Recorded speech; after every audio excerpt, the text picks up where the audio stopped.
A continuación comenzaremos a desarrollar el aspecto anatómico por imágenes a nivel del mediastino.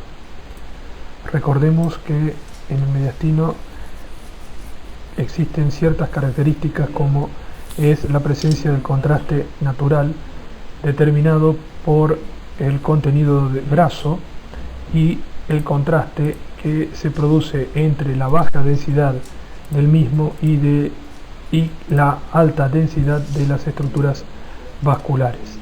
En la mayoría de los casos, para una mejor interpretación de las diferentes partes anatómicas, es necesaria la inyección de contraste iodado.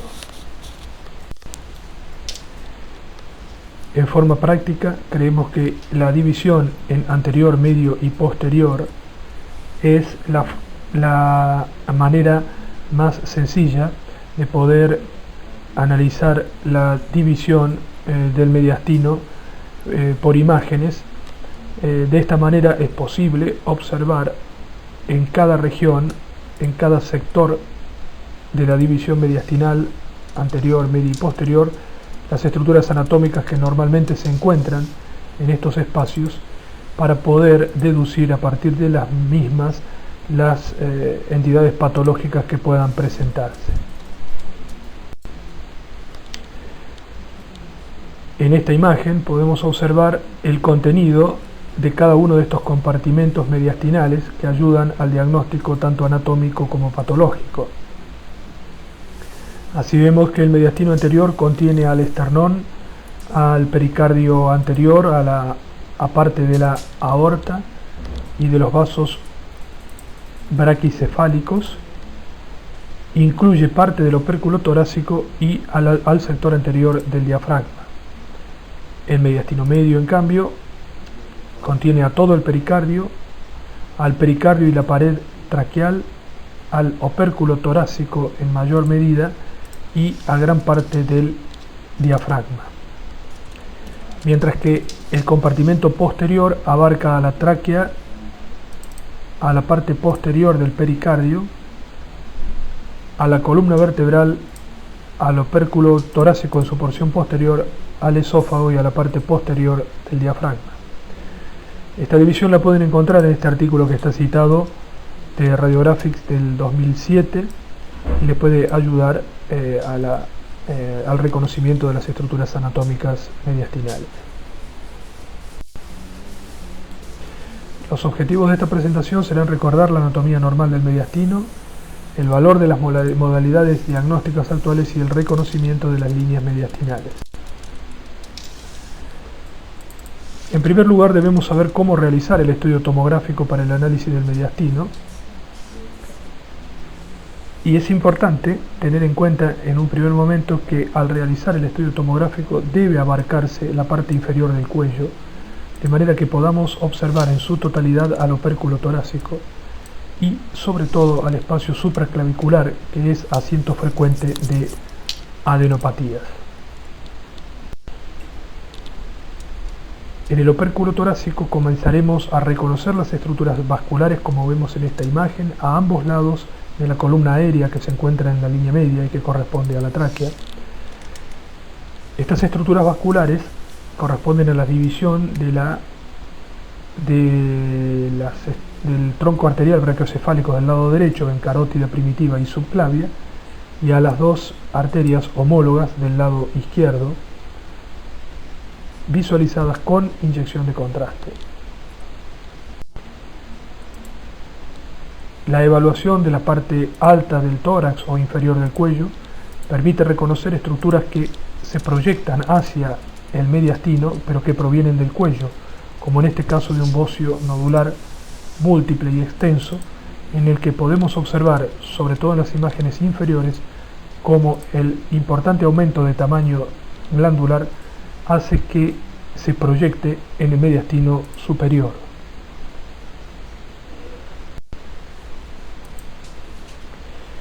Y finalmente es necesario hacer estas imágenes de las regiones inferiores del cuello para poder identificar los ganglios supraclaviculares que frecuentemente acompañan a patología pulmonar o mediastinal, como vemos en estas imágenes, y señaladas con flechas en el hueco supraclavicular del lado izquierdo. Por otra parte, es necesario reconocer y recordar anatómicamente a todas las estructuras vasculares, tanto arteriales como venosas, que forman parte del mediastino y que requieren una correcta interpretación para evitar errores diagnósticos. En estos esquemas vemos la superposición de estructuras vasculares venosas y arteriales. En el esquema de la izquierda ustedes pueden observar la nomenclatura de cada una de estas estructuras, y en el gráfico de la derecha con distintas tonalidades de colores, en azul las estructuras venosas y en rojo las estructuras arteriales para un mejor reconocimiento de las mismas. Entonces, cuando analizamos este sector del mediastino, es necesario recurrir a la inyección de contraste para el reconocimiento de las estructuras anatómicas. Sin embargo, si alguna vez el estudio ha sido realizado sin inyección de contraste debido a problemas para la inyección o por diátesis alérgica del paciente, saber la disposición normal de las estructuras ayuda también al diagnóstico y a evitar errores en el mismo. Para ayudar a la comprensión es importante tomar un corte de referencia y para los que están comenzando a hacer tomografía computada, este corte debe ser el que corresponde al callado aórtico que ustedes pueden observar en la imagen inferior de la izquierda. A partir de esta imagen ustedes pueden desplazarse hacia arriba y van a observar el nacimiento de las diferentes estructuras vasculares arteriales que se dirigen hacia el cuello y venosas que vienen desde el cuello o de la región supraclavicular. Tomando la imagen superior derecha, ahora pueden observar en la línea media, en la parte más anterior, cercana al esternón, una formación redondeada hiperdensa con la inyección de contraste que corresponde al tronco arterial brachiocefálico y que se encuentra bien en la línea media. Por detrás está la tráquea y por detrás el esófago. Hacia la derecha de la tráquea y de la imagen redondeada descrita hay otras dos imágenes redondeadas que corresponden de adelante hacia atrás a la carótida primitiva izquierda y a la subclavia izquierda. Por delante del tronco arterial brachiocefálico pueden apreciar una estructura tubular no opacificada que corresponde a la vena innominada o vena brachiocefálica izquierda, que se dirige a desembocar hacia otra estructura redondeada que se encuentra a la izquierda del tronco arterial brachiocefálico y que se llama tronco venoso brachiocefálico derecho. A partir de esta confluencia hacia abajo ustedes podrán ver la formación de la vena cava superior.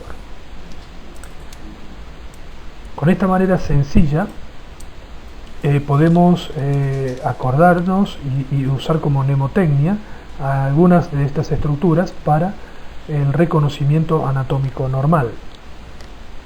Así podrán ver que con la palabra vate tenemos superpuestas las estructuras que forman la línea media de esta imagen, la B corta que corresponde a la vena innominada, la A del tronco arterial brachiocefálico, la T de tráquea y la E del esófago.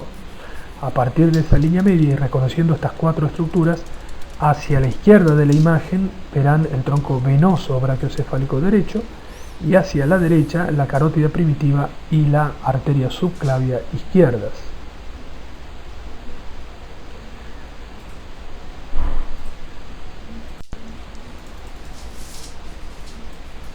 Cuando se encuentra se realiza el corte inmediatamente superior al callado aórtico, también se pueden observar las mismas estructuras que pueden ustedes ver en la imagen superior izquierda. Desde allí vamos a ir hacia arriba siguiendo el trayecto vascular a partir de que hemos reconocido las estructuras en la forma que emergieron del callado aórtico y podremos ver entonces a ambos lados de la tráquea, como ya vimos anteriormente, las dos arterias, por delante las carótidas primitivas y por detrás las subclavias, como vemos en la imagen superior derecha. Un corte más superior en la imagen inferior les mostrará el mismo trayecto y la misma disposición de ambas arterias en forma bilateral. Si a partir del callado aórtico dirigimos la mirada hacia abajo, veremos entonces ahora la disposición de la aorta en la aorta ascendente y descendente. La primera, la aorta ascendente, se ve redondeada prácticamente en la línea media y la aorta descendente adyacente a la columna vertebral. En el primer corte superior izquierdo se puede observar también, adyacente a la imagen redondeada de la aorta ascendente, un trayecto tubular que corresponde a la rama derecha de la arteria pulmonar. En el corte siguiente se verá hacia la izquierda, por delante de la aorta descendente, la rama izquierda de la arteria pulmonar. Y en el corte siguiente, o sea el superior derecho, verán simultáneamente a las dos ramas de la arteria pulmonar. En el corte inferior izquierdo aparece, por delante de la columna vertebral, la imagen rectangular de la aurícula izquierda. Continuamos viendo a la aorta ascendente ya prácticamente en la raíz aórtica y a la aorta descendente, la raíz de la arteria pulmonar en la parte anterior y derecha de la imagen, y a la izquierda de la aorta ascendente la imagen correspondiente a la orejuela derecha. La imagen inferior central nos muestra ya el comienzo de división de las dos cavidades ventriculares, y la imagen auricular derecha con parte de la aurícula izquierda. Recuerden que las cavidades derechas son más anteriores que las izquierdas y pueden reconocer al ventrículo izquierdo por un mayor espesor de la pared muscular, que se identifica como una estructura con tonalidad gris o isodensa en tomografía. En el último corte inferior derecho se ve el tabique interventricular y la división de los dos ventrículos cardíacos con la aorta descendente adyacente a la columna vertebral. De esta manera pueden reconocer las diferentes estructuras normales y recordar que toda otra imagen redondeada u oval que se ubique en la grasa del mediastino entre estas estructuras normales debe corresponder necesariamente a un proceso patológico, principalmente a adenopatías o adenomegalias. Finalmente haremos un recorrido por las líneas mediastinales y cómo se visualizan y representan radiológica y tomográficamente. Estos esquemas y algunas de las imágenes fueron obtenidas de este artículo que está citado en la parte inferior del Radiographics del 2007. La primera de ellas es la línea de unión anterior, que es la línea de unión de los dos pulmones por delante del mediastino, que está señalado por flechas. Fíjense que en la radiografía de tórax es una línea que desciende por debajo del botón aórtico y que está visible en las RX en un 24 o 50% de las personas, pero que es casi siempre visible, por supuesto, en la tomografía computada. Estas líneas de unión anterior y posterior y las líneas mediastinales son importantes porque al reconocerlas podemos asegurar la normalidad y la falta de desplazamiento por procesos patológicos en el mediastino, pero su visualización no es siempre adecuada en las radiografías. De todas maneras puede servir para el diagnóstico o la sospecha diagnóstica de un proceso mediastinal que luego deberá ser examinado con tomografía computada en forma más adecuada y completa. La línea de unión posterior que acabamos de mencionar se encuentra visible en un 32% de las radiografías como una imagen lineal radioopaca por arriba del botón aórtico y que termina justo en el borde superior del mismo. Esta, como se ve en la tomografía computada, es una línea de unión de las capas pleurales en la parte posterior del mediastino por detrás del trayecto del esófago. Es interesante el análisis de la línea paratraqueal derecha, que siempre está visible o casi siempre en las radiografías de tórax, ya que se la puede apreciar en el 97% de los casos. Esta línea traqueal es bien visible en la RX, ya que, como vemos en el corte tomográfico, es una línea que está rodeada por dentro y por fuera por aire, aire del parénquima pulmonar y aire de la vía respiratoria, de manera que se torna visible prácticamente en la totalidad de las radiografías. También tenemos la línea paratraqueal izquierda, que es una línea un poco más extensa y menos visible en las radiografías de tórax, presente solo entre el 21 y 31% de las mismas. En realidad esta línea es una banda, ya que tiene un espesor un poco más acentuado y está representada por la pared de la tráquea y parte del tejido graso que acompaña en el sector inferior del mediastino.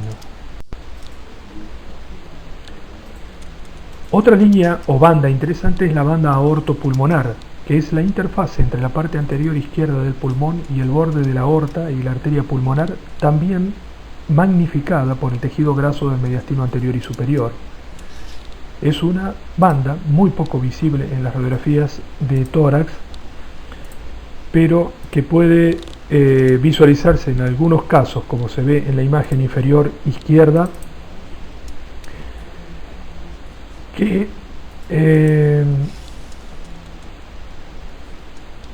no debe tomarse como un proceso patológico cuando se la visualiza. Aquí vemos la imagen tomográfica de la representación de la banda radiológica visualizada en algunas oportunidades. También tenemos que tener en cuenta a las líneas paraespinales derecha e izquierda, que son frecuentemente visibles en las radiografías de tórax, y estas líneas ayudan en forma importante al diagnóstico. Ustedes tienen que tener en cuenta que muchas veces la radiografía de tórax es la primera visualización que tenemos de un proceso patológico en el paciente, por lo tanto estas líneas deben ser examinadas también. Estas líneas representan bordes de interfase entre la pleura y el pulmón, en contacto con los tejidos blandos del mediastino posterior y con la columna vertebral, de manera que cualquier desplazamiento o alteración de estas líneas puede estar representando un proceso patológico vertebral, de los discos intervertebrales, de los músculos paravertebrales o del esófago, por lo que deben ser examinadas en forma correcta y siempre tratar de visualizarlas en las radiografías de frente, con una buena técnica para visualizar tanto el parénquima como el mediastino. La línea paraespinal derecha se ve en el 23% de las radiografías de tórax de frente y es más corta que la izquierda, aproximadamente presente entre la octava y duodécima costillas, la altura de la octava y duodécima costillas.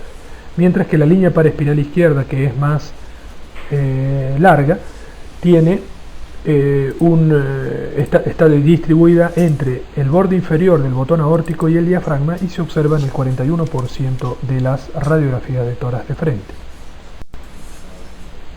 Aquí vemos en estas radiografías las líneas paraespinales, cómo se representan en una radiografía de tórax, y están bien señaladas con flechas. El receso ácido-esofágico también es un elemento a estudiar y a reconocer en las radiografías de tórax, como vemos en la imagen inferior izquierda, y la representación tomográfica. Este receso, que también se lo denomina pleuro ácido-esofágico, está determinado por la interfase, por diferencia de densidades entre el mediastino y la porción posterior del lóbulo inferior derecha. Las flechas en la tomografía computada nos muestran el lugar donde se encuentra este receso, que se llama así porque está compuesto de la pleura mediastinal, el esófago señalado con flecha verde y la vena ácigos, que se encuentra por delante de la vértebra y a la derecha de la aorta descendente. La pared posterior del bronquio intermedio también es visible en las radiografías de tórax, pero en este caso de perfil. Fíjense que está presente en el 90-95% según este artículo del Radiographic. Es una línea que se observa correctamente y que puede ayudar a vislumbrar procesos patológicos del mediastino o del parénquima pulmonar cuando no es nítidamente visible en una RX de perfil.